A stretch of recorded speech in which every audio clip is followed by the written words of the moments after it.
Welcome back to the Ingredients for Success podcast. I'm Jackie Rizzo, and today we have Erica Rankin, the CEO and founder of Brodo.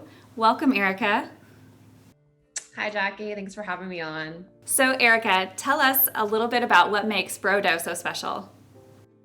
So Brodo is an improved version of a nostalgic treat. It is a 100% plant-based, protein-infused, better-for-you edible cookie dough.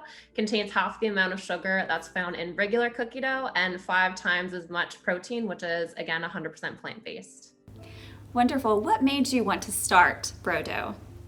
So I launched it in 2019 towards the end of the year, shortly after I went backpacking through Southeast Asia.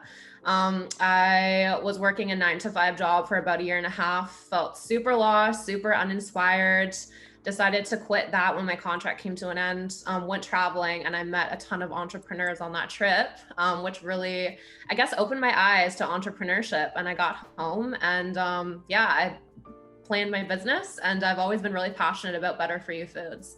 When you formulated your first recipe for Brodo, how did that all come about? Is it just something that you wanted to eat raw cookie dough? You wanted to make it available? How did it begin for you, the formulation part?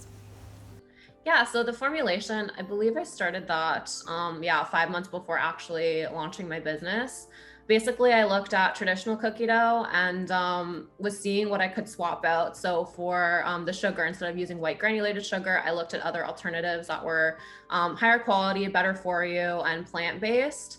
So really just making healthier substitutes and then throwing stuff in a bowl, lots of trial and error, getting my friends and family to try it, making a bunch of tweaks, and then eventually I had the finalized formula a few months later. And how many formulas do you currently have? So there's one base formula. So I kind of have a little trick that I do. One base formula, and then I just change the inclusion. So for every single flavor, those are the only things that change, but the base dough recipe is the same. How many flavors do you have total then? Currently, I think 8. I have like my 4 bestsellers, and then I have a bunch of other fun ones. I always, every 6 to 8 weeks, I launch a new one, and then I discontinue one to kind of keep things exciting. That's great. Now going into a little bit about what I would love to talk to you about. I first saw you on LinkedIn, and I love what you are doing on LinkedIn. What made you lean into going on that specific platform in the beginning? So LinkedIn, I actually didn't touch it for 8 months when I launched my business. I kind of went on there as a need. I was working on my business and I wanted to grow it, and I didn't really know who to turn to or how to get the help I needed to grow it. So I got on there and I just started messaging other founders in the CPG better for you food space, and was setting up calls with them. And a few of them are my mentors still to this day. But I got on there and I just started posting more regularly and meeting people, and I guess building a community and surrounding myself with people who are kind of doing the same thing that I'm doing. I think that's the one thing that I gained out of LinkedIn is just having people to lean on those really hard days, because I'm a solo founder. All my friends here, they work for the government. They don't really understand the entrepreneurship lifestyle, and they're awesome. They're supportive, but sometimes I need, I guess, someone who is going through it as well, and they're in the trenches. They get it. So that's why I turned to LinkedIn to find those people. Yeah, LinkedIn, it's such a great platform for that, to find that encouragement and the leadership. And what I really appreciate about you and what you do on LinkedIn is that you are completely real and you're relatable, and sometimes you're raw. It was a hard day, and so you're going to talk about it in a video with maybe tears streaming down your face, but it becomes relatable for other startups who are like, thank goodness I'm not the only one at this who has these kind of days, because I feel like, on social media we can make everything look great, but there's also a not so great side to entrepreneurship. So I really appreciate you bringing that to the platform. Thank you. Yeah, that's been my goal since day one, to just keep it real, be transparent. And through that, have you found that your following has grown because you're you, and that's who you are on LinkedIn? Yeah, absolutely. Honestly, I never realized how big of an impact I had. I started posting, I guess, not only the highs, but the lows. And like the reason why I started doing that is because when I got on LinkedIn, I kind of was looking around and was really discouraged because there would be founders, I guess, closing big accounts and fundraising and doing all these great, amazing things. And I was going through it. Like I had so many down days and I was kind of playing victim and thought that these circumstances and situations were unique to me. But the more conversations that I had with different people, they experience the same thing. They just don't talk about it. So I think I wanted to be the person to, I guess, bring it to light and show people like the stuff that goes on behind closed doors. It's not always shiny and pretty. And yeah, like since I started posting that content and I guess being real and showing the hardships, I've had a lot of people reach out to me and they're like, thank you. Like I am having the hardest week and it's so discouraging, like seeing people around me flourish and succeed. And just, I guess, knowing that I'm not alone on that, like it's really cool that I'm having an impact on others. So Yeah, you definitely are. So you are a one-woman show in this business that has, your TikTok videos have gone viral. You've been super busy. What is your marketing strategy or your philosophy when it comes to marketing your business as an entrepreneur? again, I think just like keeping it real and like my customers are my friends. That's like I think what separates me from like big corporations or my competition. Like I'm very personable and I guess my personal brand and my business, like they're intertwined. So people know, like even when I send out like emails to my customers, I like sign off with my name and people know it's me. And I think, yeah, just building a solid relationship with your customers and showing you care and taking them along the journey, like showing them all of the things that go on, like having freezers in my living room and picking and packing orders at my dining room table and getting skids delivered to my condo in like the middle of the parking lot, just like, I guess, showing all of that. And it really resonates with them. And they're like, this is so cool. Like, I want to be a part of this and I want to support this person because like I see what they're going through.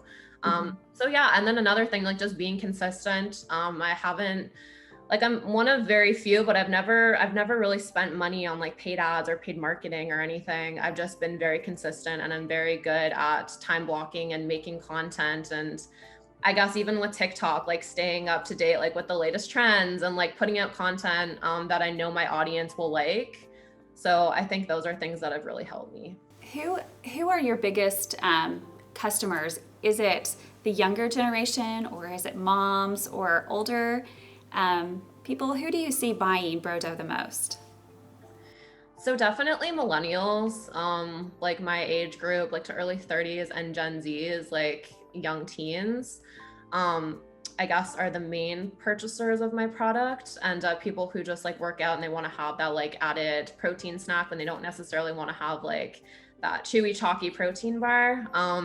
And then also like moms have been buying it for their kids because they love that it's like a better, higher quality cookie dough because usually kids like love cookie dough and we know it's like full of sugar and raw eggs and butter and it's just like you eat too much of it and you get a tummy ache and you get salmonella, like there's all these yucky things that come with it. So yeah, I've had like a lot of moms reach out to me and even like their kids, they find me on TikTok and they're like, Mom, like this is so cool, I want this dough. And then they go to my page and then they order for their kids, which is really neat.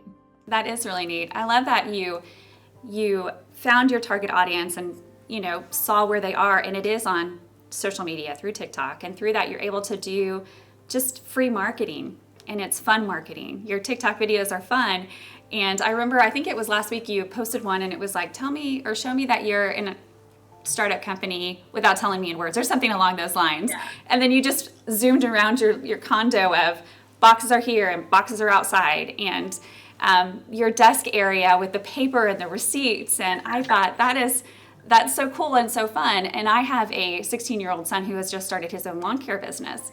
And so I told him, I said, you have to go follow her because this is what she's doing. And so he has really found you inspiring as well. So thank you for that. Yeah. So awesome. That's like, yeah, that's my favorite thing about this, honestly. It's cool. So do you have one piece of advice that you'd give to a startup company? Surround yourself with people who you admire and who I guess you want to be like, essentially. Like that's what I've found to be really helpful for me. Like I have a solid community of CPG founders, and if I ever have a problem, if I ever have a question or anything, or if I'm unsure about something, I think just having people around you who have been through it is really important.